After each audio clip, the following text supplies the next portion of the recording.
August 25, 2023న Varalakshmi వ్రతం. ప్రతి సంవత్సరం శ్రావణ మాసంలో పౌర్ణమికి ముందు వచ్చే శుక్రవారం నాడు వరలక్ష్మీ వ్రతాన్ని ఆచరించడం అనాదిగా వస్తున్న ఆచారం. ఈరోజు వ్రతం చేసుకోవడం కుదరని వారు మిగతా శుక్రవారాల్లో ఏ రోజైనా ఈ వ్రతాన్ని ఆచరించవచ్చు. మరి ఎంతో విశేషమైన ఈరోజు ఈ ఒక్క వస్తువును ఇంటికి తెచ్చుకుంటే చాలు, లక్ష్మీ అనుగ్రహం మీకు కలుగుతుంది, సకల శుభాలు కలుగుతాయి. మరి ఆ వస్తువు ఏంటో ఇప్పుడు ఈ వీడియోలో తెలుసుకుందాం. దేవతల్లో ఒక్కొక్కరికి ఒక్కో రకమైన వస్తువులంటే ప్రీతి. ఆ వస్తువులలో వారు నివసిస్తారని, ఆ వస్తువులను భక్తి శ్రద్ధలతో కొలిచేవారిని అనుగ్రహిస్తారని ఆస్తికుల నమ్మకం. ఈ నమ్మకమే లక్ష్మీదేవి నివాసం ఉండే వస్తువులకు మూలం. ఈ వస్తువులను పూజా మందిరాల్లో ఉంచి భక్తి శ్రద్ధలతో పూజించినట్లయితే లక్ష్మీదేవి అనుగ్రహం లభిస్తుందట. మరి ఆ వస్తువులేంటో ఇప్పుడు తెలుసుకుందాం. దక్షిణావర్త శంఖం. ఈ శంఖం కడుపు ఊదేవారి కుడివైపునకు తెరుచుకుని ఉంటుంది. ఇలాంటి శంఖాన్ని దక్షిణావర్త శంఖము అంటారు. దీనికి వ్యతిరేక దిశలో తెరుచుకుని ఉండేవి వామావర్తి శంఖం. అసలు లక్ష్మీదేవికి ఈ శంఖం అంటే ఎందుకు ఇష్టం? ఎందుకు అంటే లక్ష్మీదేవి సముద్రం నుండి జన్మించింది, అందుకే ఆమెను క్షీరసాగర తనయ అంటారు. శంఖం కూడా మనకు సముద్రంలో దొరికేవే. మనకు సామాన్యంగా దొరికేవి వామావర్తి శంఖాలే. అయితే దక్షిణావర్త శంఖాలు దొరకడం కష్ట సాధ్యమే. ఈ శంఖాన్ని లక్ష్మీదేవికి సోదరిగా వర్ణిస్తారు. రామేశ్వరం, కన్యాకుమారిలో ఈ శంఖాలు విస్తారంగా దొరుకుతాయి. దక్షిణావర్తి శంఖం మోగదు, కానీ మోగేది దొరికితే పూజా మందిరంలో పెట్టుకుని పూజించాలి.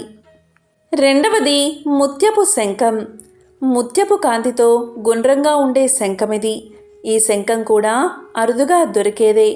ఈ శంఖాన్ని ఈ మంత్రం చదువుతూ పూజిస్తే అష్టైశ్వర్యాలు కలుగుతాయి.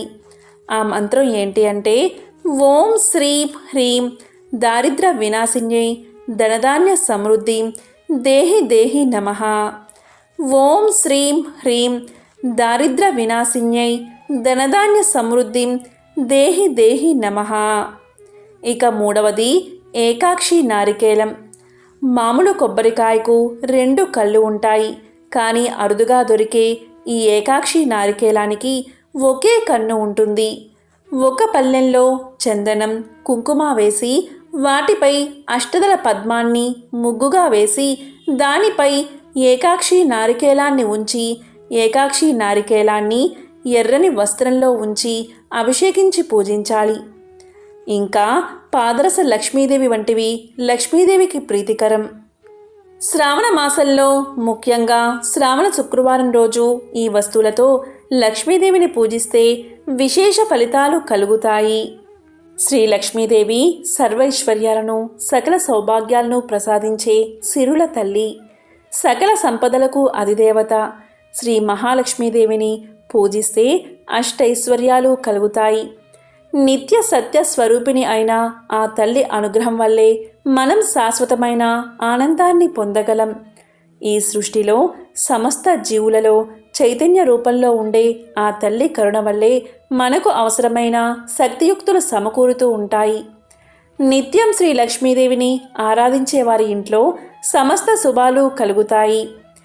జగన్మాత లక్ష్మీదేవిని శ్రీ కమల, విద్యామాత, విష్ణుప్రియ, హరిప్రియ, ఇందిర, రమ, భార్గవి, పద్మహస్త, పద్మాక్షి, పద్మాలయ, నిత్య, సత్య, సర్వగత, మహాదేవి, లోకమాత, శ్రీదేవి, మాధవి, సీత, ఈశ్వరి, సర్వ శుభమంగళ, సింధూజ, నీల, ఫలప్రద, నారాయణి, వరారోహ, నారాయణి, హిరణ్మయి, పద్మధారిణి వంటి అనేక పేర్లతో ధ్యానించుకుంటూ ఉంటాం.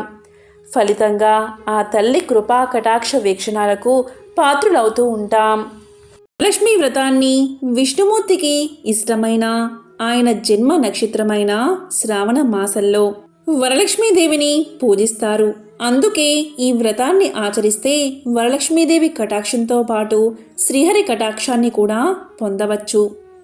వరలక్ష్మీదేవిని పూజిస్తే అష్టైశ్వర్యాలు అయిన సంపద, భూమి, శిక్షణ, ప్రేమ, కీర్తి, శాంతి, సంతోషం, శక్తి వంటివి లభిస్తాయని ప్రధాన విశ్వాసం. ఈరోజు వరలక్ష్మి వ్రతానికి కావలసిన పూజా సామాగ్రి ఏంటో ఇప్పుడు తెలుసుకుందాం. మొదటిగా కావాల్సింది చిన్న పీట అంటే ఆసనం, తరువాత బియ్యపిండి అంటే వరిపిండి, ముగ్గు వేసుకోవడానికి, చలివిడి చేసుకోవడానికి. తరువాత కావలసినది పెసరపప్పు, వడపప్పు కోసం అంటే పెసరపప్పును నీటిలో నానబెట్టి అమ్మవారికి వడపప్పును సమర్పించడానికి. వరలక్ష్మి వ్రతంలో చలివిడి, వడపప్పు పెట్టడం చాలా మంచిది. అలాగే బెల్లం, అమ్మవారికి పానకము అంటే ఎంతో ఇష్టం. పానకం కోసం కొంచెం బెల్లాన్ని తీసుకోవాలి. పానకంలో వేయడానికి యాలకులు, మిరియాలు కూడా తీసుకోవాలి. ఆనవాయితీ ఉన్నవారు మాత్రమే వడపప్పు, పానకం సమర్పిస్తారు. ఇక తరువాత పసుపు కొమ్ములు. పసుపు గణపతిని చేయడానికి, పసుపు గౌరమ్మను పెట్టడానికి పసుపు తీసుకోవాలి. తరువాత కుంకుమ, అలాగే గాజులు. అమ్మవారి దగ్గర డజను గాజులు పెట్టాలి. అలాగే వాయనం ఇవ్వడానికి మరో 2 డజన్లు గాజులు తీసుకోవాలి. మీ శక్తికి తగ్గట్టుగా అమ్మవారికి చీరను పెట్టవచ్చు. అయితే చీరను పెట్టేటప్పుడు నలుపు రంగు కలవకుండా చూసుకోవాలి. అలాగే వరలక్ష్మి వ్రతం రోజు మనం ధరించే దుస్తులలో, అలాగే చీరలో నలుపు రంగు లేకుండా చూసుకోవాలి. అలాగే 2 జాకెట్టు ముక్కలు, అమ్మవారి కలశానికి ఒకటి, అమ్మవారి దగ్గర పెట్టడానికి మరొకటి, ఇలా 2 తీసుకోవాలి. అలాగే గంధం, పువ్వులు. అష్టోత్తరాలు చదువుతూ పూజ చేస్తూ ఉన్నప్పుడు పువ్వులతో అమ్మవారిని పూజించాలి. ఇంకా పూల మాలలు. అమ్మవారికి తెలుపు రంగు పువ్వులు అంటే చాలా ఇష్టం. ఒకటి కలశానికి, మరొకటి అమ్మవారికి. ఇంకా తమలపాకులు 30, అమ్మవారి తాంబూలానికి 3, గణపతికి 3, వాయనాల కోసం మిగతావి వాడవచ్చు. ఇంకా వక్కలు, ఎండు ఖర్జూరాలు, అగరవత్తులు, చిల్లర పైసలు. పీట మీద కప్పడానికి తెల్లని తువ్వాలు. ఇంకా మామిడి ఆకులు, ఎందుకంటే తోరణం కట్టడానికి. అరటి పళ్ళు. గణపతికి, అమ్మవారికి, తాంబూలానికి, వాయనాలు ఇవ్వడానికి. ఇంకా మీకు వీలైతే 5 రకాల పళ్ళను అమ్మవారికి సమర్పించండి. ముఖ్యంగా కావాల్సింది అమ్మవారి పటం. ఇది ఎలా ఉండాలంటే అమ్మవారు పద్మంలో కూర్చుని ఉన్నట్లు ఉండి 2 వైపులా ఏనుగులు ఉండాలి. అమ్మవారు ఎరుపు లేదా ఆకుపచ్చని రంగు చీరను ధరిస్తే ఎంతో మంచిది. ఇక తర్వాత కొబ్బరికాయలు 2, ఒకటి కలశానికి, మరొకటి నైవేద్యంగా సమర్పించడానికి. ఇంకా కలశం. అలాగే ముఖ్యంగా పచ్చి శనగలు. అమ్మవారికి శనగలు అంటే చాలా ఇష్టం. ఇవి ముందు రోజు రాత్రి నానబెట్టుకోండి. ఇంకా వాయనంగా ఇస్తే కూడా చాలా మంచిది. తాంబూలంతో పాటు శనగలు ఇచ్చుకుంటే చాలా మంచిది. అలాగే విస్తరాకులు లేదా అరటాకులు కలశం కింద పెట్టడానికి, అలాగే నైవేద్యం కింద సమర్పించుకోవడానికి. ఇక బియ్యం. విస్తరాకుపై బియ్యం పోసి దాని మీద కలశం పెట్టాలి. అలాగే అక్షింతలు చేసుకోవడానికి కూడా బియ్యం కావాలి. కొంచెం బియ్యంలో చిటికుడు పసుపు, నెయ్యి కలిపి అక్షింతలు తయారు చేసుకోవాలి. ఇక తెల్లని దారం, ఎందుకంటే 9 తోరణాలు కావాలి. దానికోసం తెల్లని దారాన్ని వాడాలి. తెల్లని దారానికి పసుపు రాసి దానితో పువ్వులను కట్టి తోరణాలు తయారు చేసుకోవాలి. ఇక పిండి వంటలు. మీ శక్తి కొలది పిండి వంటలు తయారు చేసుకోవచ్చు. చాలామంది 9 రకాల పిండి వంటలను వరలక్ష్మి వ్రతం రోజు అమ్మవారికి సమర్పిస్తారు. దీంట్లో శనగలు ఉండేలా చూసుకోండి. ఇక ఆవు పాలు తప్పనిసరిగా కావాలి. పంచామృతం కోసం ఆవు పాలు, ఆవు పెరుగు, ఆవు నెయ్యి, పంచదార, తేనె కలిపితే పంచామృతం అవుతుంది. అలాగే వరలక్ష్మీదేవి వ్రత కథ తెలిపే పుస్తకం.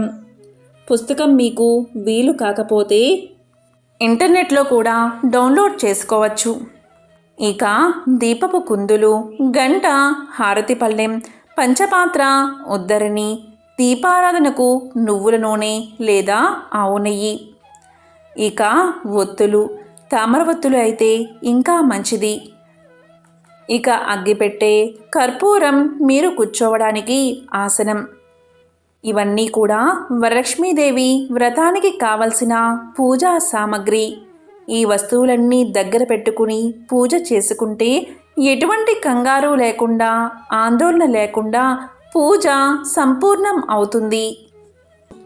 శ్రావణ మాసంలో ఎంతో ముఖ్యమైన వరలక్ష్మి వ్రతాన్ని ఏ రోజు ఆచరించాలి అనే విషయాలు, సమయాలతో సహా ఇప్పుడు తెలుసుకుందాం. ఈ సంవత్సరం అంటే 2023వ సంవత్సరం వరలక్ష్మి వ్రతాన్ని నిజ శ్రావణ మాసంలో పౌర్ణమికి ముందు వచ్చే శుక్రవారం అంటే ఆగస్ట్ 25, 2023 శుక్రవారం రోజున వరలక్ష్మి వ్రతాన్ని ఆచరించాలి. ఈరోజు వరలక్ష్మి పూజ చేసుకోవడానికి 4 ముహూర్తాలు ఉంటాయి. అవి సింహలగ్న పూజా ముహూర్తం, వృచ్చిక లగ్న పూజా ముహూర్తం, కుంభలగ్న పూజా ముహూర్తం, వృషభ లగ్న పూజా ముహూర్తం.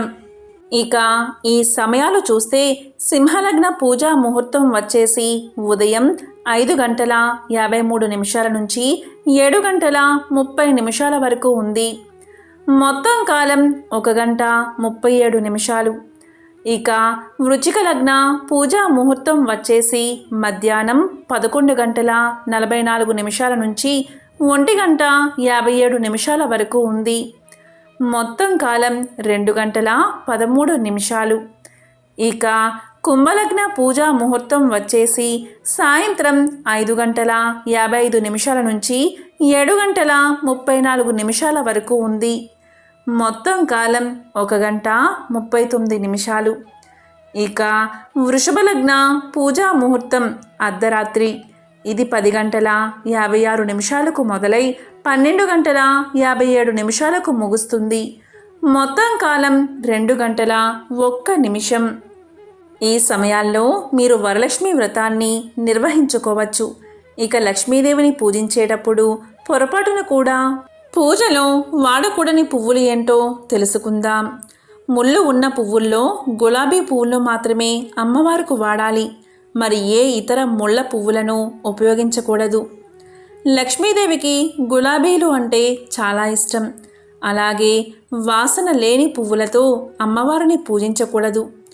లక్ష్మీదేవిని కలువ పువ్వులతో పూజిస్తే దారిద్ర్యం తొలగిపోతుంది. లక్ష్మీదేవిని పారిజాత పువ్వులతో పూజిస్తే మన ఇంట్లో స్థిర నివాసం ఏర్పాటు చేసుకుంటుంది. అయితే పారిజాత పుష్పాలను ఇంటికి తీసుకువచ్చేటప్పుడు చెట్టుకు ఉన్న పువ్వులను కొయ్యరాదు. ఎందుకంటే పారిజాత చెట్టుకు ఒక నియమం ఉంది. చెట్టు కింద రాలిపడిన పుష్పాలను మాత్రమే సేకరించి పూజకు వాడాలి. ఇదే పారిజాతం చెట్టుకు ఉన్న ప్రత్యేకత. లక్ష్మీదేవి పూజకు వాడే ఏ పువ్వు అయినా శుచిగా, శుభ్రంగా ఉండాలి. నీటితో తడిపిన పుష్పాలతో లక్ష్మీదేవిని పూజించకూడదు. వీలైనంత వరకు చెట్టు నుండి కోసిన వెంటనే అమ్మవారికి పూజకు వాడడం మంచిది. ముఖ్యంగా మహిళలు వాసన చూసిన పువ్వులను లక్ష్మీదేవికి ఉపయోగించకండి. అలాగే శుచిగా స్నానం చేసిన తర్వాత కోసిన పువ్వులను మాత్రమే లక్ష్మీదేవికి ఉపయోగించండి. వాడిపోయిన దుర్గంధ భరితమైన పూలతో లక్ష్మీ పూజ చేయడం మంచిది కాదు. అలాగే లక్ష్మీదేవికి ఉమ్మెత్త పువ్వులతో పొరపాటున కూడా పూజ చేయకూడదు. ఉమ్మెత్త పువ్వులు అంటే అమ్మవారికి అస్సలు ఇష్టం ఉండదు. ఉమ్మెత్త పువ్వులతో పూజిస్తే మంచికి పోగా చెడు ఎదురవుతుంది. కాబట్టి ఉమ్మెత్త పువ్వులతో అమ్మవారిని పూజించకండి. ఎంతో విశిష్టమైన వరలక్ష్మి వ్రతం రోజు అమ్మవారిని భక్తి శ్రద్ధలతో పూజించి సకల శుభాలను పొందండి. ఓం శ్రీ మహాలక్ష్మియే నమః.